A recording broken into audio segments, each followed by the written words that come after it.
Winter சீசனில் கிட்ஸுக்கு gold fever வர பாசிபிலிட்டிஸ் இருக்குது. ஒரு பெஸ்ட் இம்யூன் ஹல்வா இல்லை ஜாம் இல்லை கொஞ்சம் ட்ரை ஆனதுக்கப்புறம் இதை ஒரு கோலி மாதிரி பண்ணி அது மேலே சுகர் கோட் பண்ணி நீங்கள் ஏர்டைட் கண்டெய்னரில் சேவ் பண்ணி வச்சுக்கலாம்.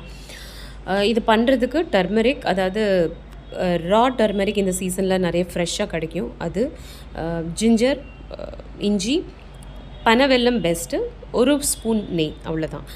கொஞ்சம் மிளகு, ஒரு ஸ்பூன் மிளகு. ஸோ இது எல்லாத்தையும் நல்லா பேஸ்ட்டாக அரைச்சிட்டு, எக்ஸப்ட் வெல்லம் தவிர்த்து மித்த எல்லாத்தையும் நல்லா பேஸ்ட்டாக அரைச்சிட்டு ஒரு இரும்பு கடாயில் அந்த பேஸ்ட்டு கூட பனவெல்லமும் சேர்த்து ஒரு ஸ்பூன் நெய் போட்டு கிளறிட்டே இருந்தீங்கன்னா ஹல்வா பதத்தில் வரும். அது எப்படி ரெடி ஆகிடுச்சுன்னு தெரிஞ்சுக்கணுன்னா இந்த மாதிரி ஒரு கோடு கிழிச்சிங்கன்னா சேரக்கூடாது.